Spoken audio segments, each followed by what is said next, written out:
Hello friends, welcome to the channel. आज के recipe देसी चिकेन। तो देसी चिकेन বানানোর জন্য কি কি ইনগ্রেডিয়েন্টস নিয়েছি চলো দেখে নিই। আর তার আগে যে মাংসটা দেখে নিই, তাও আবার ব্যাঙ্গালোরে বসে দেশি চিকেন। দেখো এত সুন্দর মাংসটা, তেল যুক্ত একদম। আর এরকম স্কিনওয়ালা তেল কার কার পছন্দ তোমরা কমেন্টে জানিও। মাংসটা খুব সুন্দর হয়েছে, এই যে অনেকটাই তেল আছে। তো এখানে আমি বড় বড় সাইজের 3টে পেঁয়াজ কেটে নিয়ে নিয়েছি, একটা টমেটো, 4 চামচ আদা রসুনের পেস্ট, কাঁচা লঙ্কা, তেজপাতা নিয়েছি আর গোটা গরম মশলা নিয়েছি। আর এখানে গুঁড়ো মশলা আছে। তো চলো স্টার্ট করা যাক।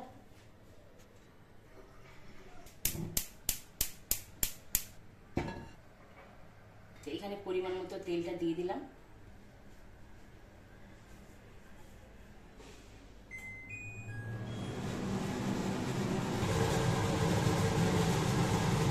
তেলটা গরম হয়ে গেছে, তেজপাতা আর গরম মশলাটা দিয়ে দিলাম।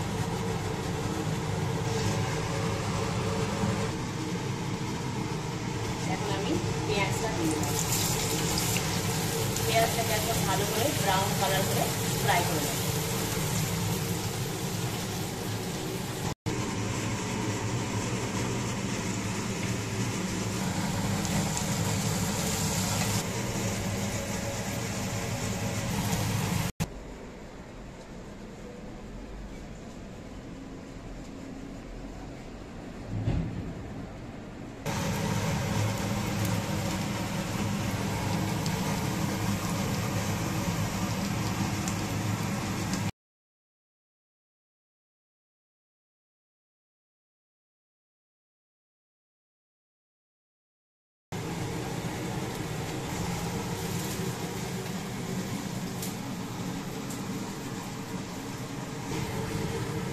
পেঁয়াজটা ব্রাউন কালার হয়ে গেছে।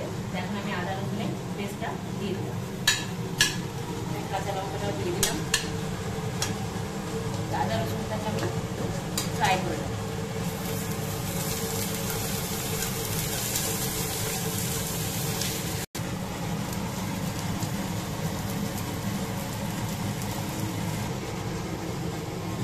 তো এখানে মাংসটা 1 কিলো আছে। এখন আদা রসুন পেস্ট, পেঁয়াজ সব ভালোভাবে ফ্রাই হয়ে গেছে। এখন আমি মাংসটা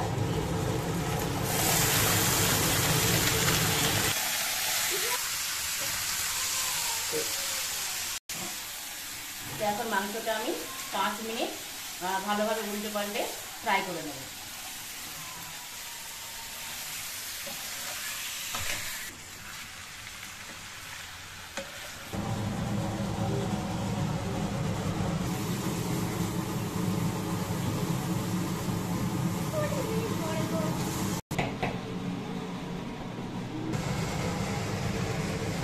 টমেটোটা দিয়ে দিলাম।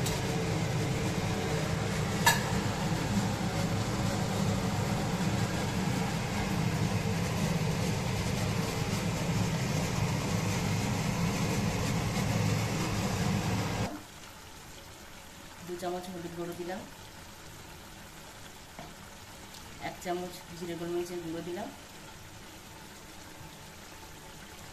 1 চামচ ধনে গুঁড়ো দিলাম, স্বাদ মতো লবণ দিলাম।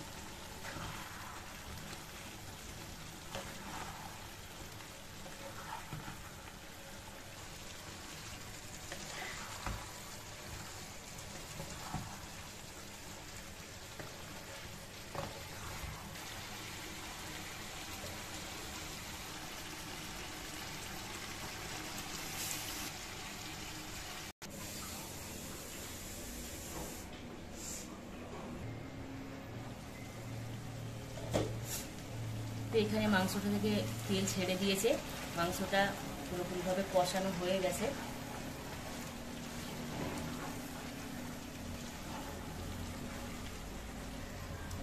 এখন এখানে আমি জল দিয়ে দিলাম।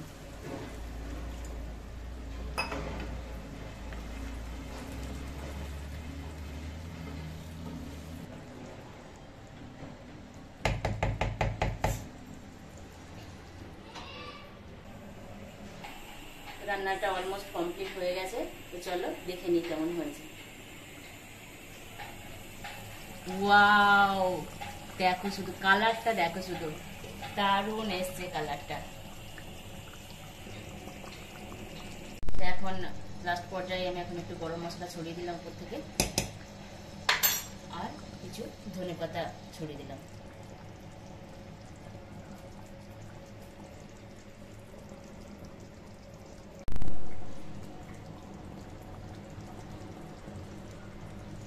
কেমন লাগলো অবশ্যই কমেন্ট করে জানাবে। রেসিপিটি ভালো লাগলে লাইক, শেয়ার, সাবস্ক্রাইব করে দেবে।